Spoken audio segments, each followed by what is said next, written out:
What's up, guys? My name is AJ, and today we're making what's, in my opinion, the best muffin recipe ever. I'm biased because it's mine, but still, these are incredible. We're making Crown Royal Apple Muffins, and this recipe is actually in my cookbook. You can order it with the link below. Go check it out. This recipe has a few steps, but none of them are difficult by any means. The first thing we're gonna have to do is make part of the filling that's gonna go in these muffins because it has to cool down. So I've got some lovely spices that's gonna go in my sauce pot. And here I have one medium Fuji apple that I have peeled, cored, and diced. You don't want the chunks of apple to be too big, otherwise they'll take forever to cook and they can mess with the recipe. But if you wanna use a different kind of apple, if you can't find good Fujis, any nice crisp, not overly sweet apple will do the trick here. This little burner is like the best purchase I've ever made.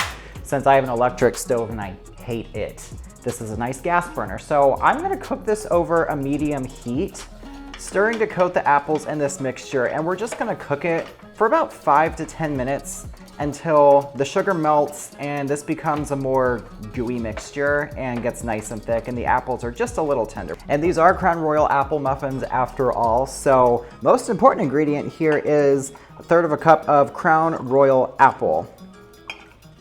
I love this. You can use it for so many things. It has incredible apple flavor.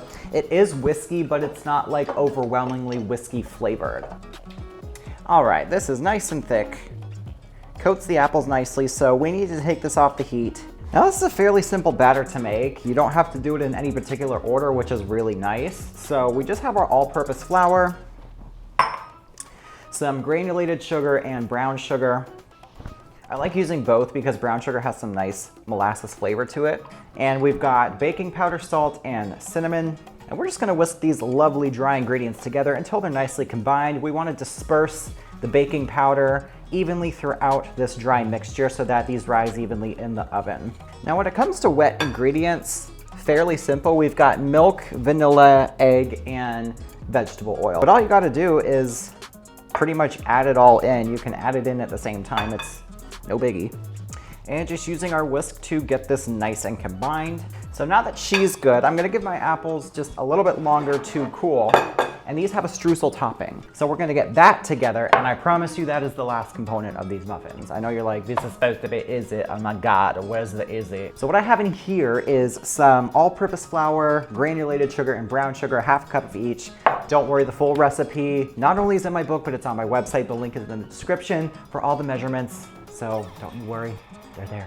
Click the link. You'll love it. And I have some unsalted butter here. It is nice and cold, fresh from the fridge. I cut it into squares, and pretty much all you do is just pinch this mixture together to create the streusel topping.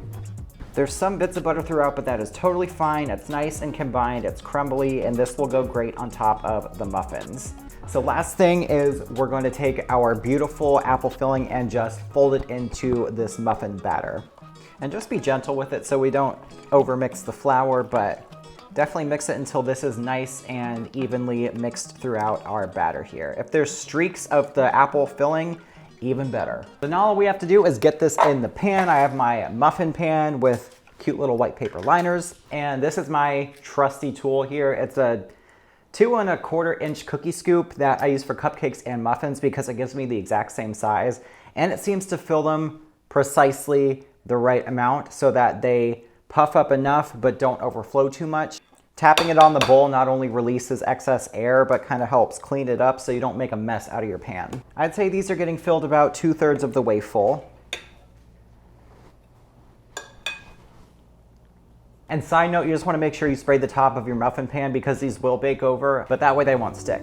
Something I like to do whenever I'm making muffins or cupcakes, anything, is tap the pan on the counter a few times to release any excess air bubbles. That way they'll stay nice and evenly textured. And last but certainly not least is to top these with our gorgeous streusel topping, covering the whole surface of the muffins.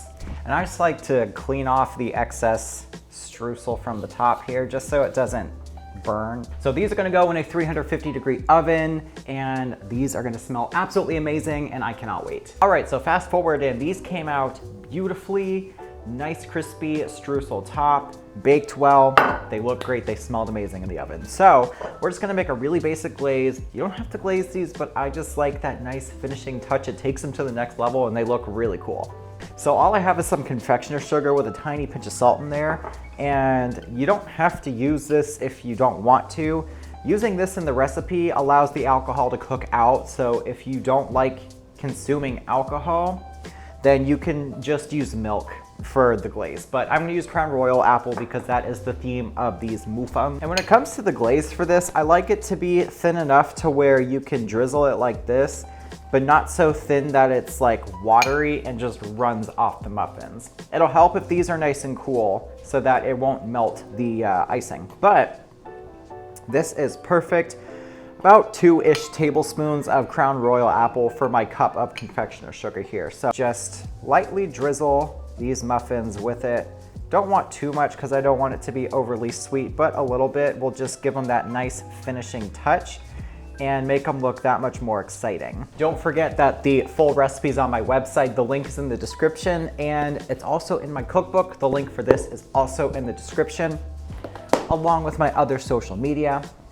Be sure to hit that thumbs up button, the subscribe button, so you can come back and join me every time I post a new recipe. And of course, leave me some comments down below.